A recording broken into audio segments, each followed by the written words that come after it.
Hello बच्चों, नमस्कार। मैं आशीष कुमार स्वागत करता हूं अपने चैनल एलटी क्लासेस में। बच्चों, जैसा कि मैंने इसके पहले जो है पढ़ा चुका हूं।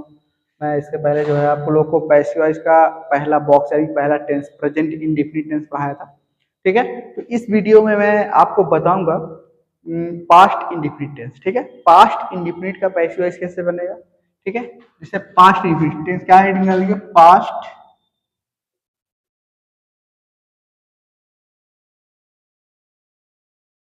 Indefinite tense. ठीक है, पास्ट इंडेफिनिट टेंस किसका, पैसिव वॉइस का। तो आप लोग को इसको हेडिंग डालेंगे पास्ट इंडेफिनिट पैसिव वॉइस का टेंस का। ठीक है, तो हम इसमें देखते हैं भैया। सबसे पहले मैंने इससे पहले मैंने आपको एक बॉक्स बना के समझाया था, इसकी आइडेंटिफिकेशन और इसकी जो हेल्पिंग वर्ब है, इसको मैंने आपको बाकायदे से जो है इसको आपको समझा दिया था। तो इसको आप लोग एक बार याद कर लीजिएगा, उसको पिछले वाले वीडियो में जाके। और ए वाला जो है इसको आप एक बार ध्यान से देखिएगा। ठीक है, तो पैसिव वॉइस बनाने का एकदम सिंपल फंडा होता है कि सब्जेक्ट के स्थान पे ऑब्जेक्ट कर देते हैं और ऑब्जेक्ट के स्थान पे सब्जेक्ट लगा देते हैं। लेकिन सब्जेक्ट लगाने से पहले क्या करते हैं, हम बाई का प्रयोग करते हैं। ध्यान देना, इसका जो हेल्पिंग वर्ब होता है ये होता है वाज और वर। ठीक है, क्या होता है, हेल्पिंग वर्ब। अब हम कुछ सेंटेंस लेंगे किसका, एक्टिव वॉइस के। पढ़ रहे हैं पैसिव वॉइस, लेकिन जो एग्जाम में आता है कैसे आता है भैया, एक्टिव वॉइस दे देगा, बोल देगा चेंज इनटू पैसिव वॉइस, यानी कि पैसिव वॉइस में आप इसे बदलिए। जैसे दे देगा, जैसे आई ड्रैंक वाटर। ठीक है, आई ड्रिंक वाटर, मैंने पानी पिया। इसका पैसिव वॉइस में क्या बोल देगा, इसको लिखना है पैसिव वॉइस में। इसको एक्टिव वॉइस में है, इसको कर देगा एक्टिव वॉइस में है, इसको बोल देगा चेंज, चलो चेंज इनटू पैसिव वॉइस। ठीक है, इसको क्या बोल देगा, चेंज इनटू पैसिव वॉइस। तो क्या कर देंगे, पैसिव वॉइस में बदलने के लिए सबसे पहले क्या कर देते हैं कि भैया ऑब्जेक्ट को सब्जेक्ट के स्थान पे और सब्जेक्ट को ऑब्जेक्ट के स्थान पे लिख देते हैं। लेकिन ये ध्यान दीजिएगा, जब इसको हम यहाँ लिखेंगे इससे पहले बाई का प्रयोग कर देते हैं। ठीक है, तो हम क्या कर देंगे, वाटर क्या है, इसमें ऑब्जेक्ट है, ये देखो सब्जेक्ट हो गया, ये क्या है वर्ब हो गया, ये क्या है आपका ऑब्जेक्ट हो गया। वाटर को पहले लाइए, क्या, द वाटर। ठीक है, वाटर हो गया, ये हो गया आपके कहा सब्जेक्ट के स्थान पे। ठीक है, अब देखो इसका नियम क्या है, इस पर हेल्पिंग वर्ब क्या है, हेल्पिंग वर्ब। हेल्पिंग वर्ब क्यों जो है इसमें लिखा जाएगा भैया, एक एक्टिव वॉइस है। एक्टिव वॉइस में क्या होता है, प्रेजेंट सॉरी जो आपका अफर्मेटिव सेंटेंस होता है, अफर्मेटिव सेंटेंस में हेल्पिंग वर्ब की सहायक क्रिया का प्रयोग ना करके हम किसका प्रयोग कर देते हैं, वाज और सॉरी वर्ब के सेकेंड फॉर्म का प्रयोग कर देते हैं। ठीक है, तो हम क्या करते हैं, इसमें सहायक क्रिया का प्रयोग ना करके देखिए किसका फॉर्म लगा है, वर्ब के सेकेंड फॉर्म लगा है।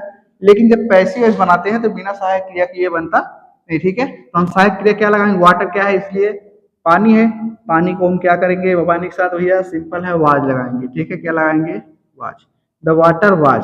फिर क्या है, देखो ये सब्जेक्ट के स्थान पे हो गया ऑलरेडी, आई ड्रैंक है, ड्रैंक। अब देखो एक्टिव वॉइस में वर्ब के first form, second form, third form, fourth form इसमें यूज होता है। लेकिन पैसिव वॉइस में जो होता है हमेशा वर्ब के थर्ड फॉर्म का प्रयोग करते हैं। जैसे अब देखिए ड्रैंक क्या है, सेकंड फॉर्म, इसका थर्ड फॉर्म होगा ड्रंक, क्या होगा, ड्रंक। अब द वाटर वाज ड्रंक। अब देखिए बचा वाटर, वाटर तो ऑलरेडी पहले लिख दिया है मैंने सब्जेक्ट के रूप में। अब ये क्या है, सब्जेक्ट, सब्जेक्ट को ऑब्जेक्ट बनाना है। क्या बनाना है बेटा, ऑब्जेक्ट। ऑब्जेक्ट बनाने से पहले क्या करेंगे, इसको बाई और सब्जेक्ट क्या आई, आई का ऑब्जेक्टिव में। ये है इसका पैसिव वॉइस, क्या है, पैसिव वॉइस। ठीक है, दूसरा एग्जांपल देखते हैं, जैसे राम रोट अ लेटर। ठीक है, राम रोट अ लेटर, इसको पैसिव वॉइस में क्या करना है, तो क्या कर देंगे, ए लेटर को पहले, ए लेटर। और देखिए कौन सा टेंस है, पास्ट इंडेफिनिट है, इसकी सहायक क्रिया क्या होती है, पैसिव वॉइस वाज वर्ब।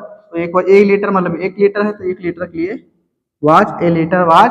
फिर क्या है वर्ब, वर्ब क्या है, वर्ब का सेकंड फॉर्म, लेकिन हमें बनाना क्या है इसमें थर्ड फॉर्म। तो थर्ड फॉर्म क्या होगा, राइटन, क्या होगा, written, the letter was written. अब यहाँ बाई लगा दीजिए, बाई बगल में क्या कर देंगे, आप राम है सब्जेक्ट, सब्जेक्ट को क्या करेंगे ऑब्जेक्ट, यहाँ लिख दीजिए राम। इसका अर्थ क्या होगा सर, इसका अर्थ ये होगा आपका कि राम ने एक पत्र लिखा, लेकिन जब पैसिव वॉइस बनाएंगे तो क्या हो जाएगा, उसी का उल्टा हो जाएगा। उसी का उल्टा मतलब काम जो हो रहा था, जो करने वाला काम है उसी के उल्टा विपरीत होने। जैसे राम देखो, द लेटर बाय राइटिंग, एक पत्र लिखा गया, क्या किया गया, एक पत्र लिखा गया किसके द्वारा, बाई राम, राम के द्वारा। और इस जहाँ की इसका अर्थ होता है Ram wrote a letter, Ram ने एक पत्र लिखा, लेकिन इसका अर्थ क्या होगा, एक पत्र लिखा गया राम के द्वारा। दोनों का सेंस एक ही होता है, बस क्या होता है एक्टिव पैसिव में ही थोड़ा सा चेंजिंग होता है कि पैसिव वॉइस में क्या होता है, पैसिव वॉइस में हमेशा क्या होता है आपका ऑब्जेक्ट प्रधान होता है, यानी कि कर्म प्रधान होता है, और एक्टिव वॉइस में क्या होता है हमेशा सब्जेक्ट आपका प्रधान होता है। ठीक है, हेल्पिंग वर्ब देखो, जैसे मैं कह दूं कोई बोल देगा, जैसे why did he pluck flower, why did he pluck flower. ठीक है, क्या कर दें, why did he pluck flower, वह फूल क्यों तोड़ता था।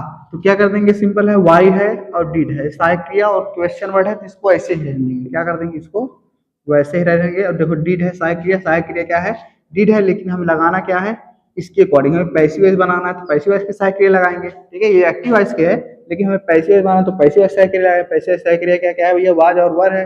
वाज और वर में क्या लगाएंगे, तो ये फ्लावर है, फ्लावर है, तो फ्लावर क्या एक वचन इसमें माना है, क्यों, क्योंकि अगर इसमें यस जुड़ा होता है यानी प्लूरल होता तब जाके वर लगता है, लेकिन यह क्या है, फ्लावर, ओनली फ्लावर, तो क्या है ये कुछ, इसलिए वाज, वाई वाज। अब देखिए ही क्या है, सब्जेक्ट है, सब्जेक्ट के स्थान पे हमें लिखना है ऑब्जेक्ट फ्लावर। प्लक है, प्लक का थर्ड फॉर्म क्या होता है, प्लग्ड, फिर बाई लगा के आप लिख दीजिए, ही क्या है सब्जेक्ट है, तो ही को ऑब्जेक्ट बना दिए बाई ही। ठीक है, आपका ये होगा पैसिव। इसी प्रकार से एग्जाम में आएगा, और ज्यादातर अगर एग्जाम में आता तो एक प्रश्न, ये प्रश्नवाचक यानी क्वेश्चन वर्ड वाले शब्द आपको पूछते हैं, यानी प्रश्नवाचक वाक्य वाले जितने भी सेंटेंसेस होते हैं ऐसे आते हैं। ठीक है, तो एक बार फिर देख लीजिए, कोई एक और उदाहरण देख लीजिए, जैसे मैं कह दूं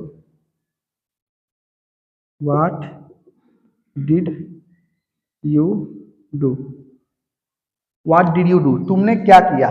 ठीक है, तुमने क्या किया, या फिर कह सकते हो, चलिए अच्छे, इसमें क्योंकि ऑब्जेक्ट नहीं आ रहा तो simple what did you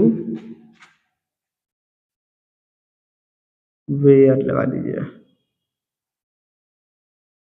where did you go to market. ठीक है, where did you go to market, लिखना क्या है हमें भैया, सिंपल कर दिया, वेयर है तो वेयर लगा दो, सॉरी वेयर लगा दो। डिड है, डिड के स्थान पे क्या कर देंगे हम, सिंपल है, यहाँ वाज लगा देंगे, क्या लगा देंगे भैया, वाज, क्यों, क्योंकि हमारा मार्केट क्या है एक वचन, इसलिए वेयर वाज मार्केट। अब देखिए यू का स्थान में मार्केट कर दिया तो गो है, गो का थर्ड फॉर्म गॉन, अब बाई लगा के सब्जेक्ट यू है, यहाँ आप कर दीजिए यू। ठीक है, और ऐसे ही प्रश्न आपके बोर्ड एग्जाम में आएंगे, इसको आप क्या करिए भैया, इसको अच्छे से उतार लीजिए और एक दो बार क्या करिए, इसको प्रैक्टिस कर लीजिए। ठीक है, अगर वीडियो अच्छा लगा हो तो हमारे वीडियो को लाइक करिए, और कोई भी चीज़ अगर नहीं समझ में आती तो आप हमारे जो है कमेंट बॉक्स में जाके आप कमेंट कर सकते हैं कि सर ये चीज़ हमें जो है नहीं समझ में आया, या फिर इसमें कोई प्रॉब्लम्स है, तो हम इसको क्या करेंगे, आपको अगली वीडियो में अच्छी तरीके से जो है डिफाइन कर देंगे। ठीक है, तो आज के लिए बस इतना ही, मिलते हैं अगले वीडियो में, धन्यवाद।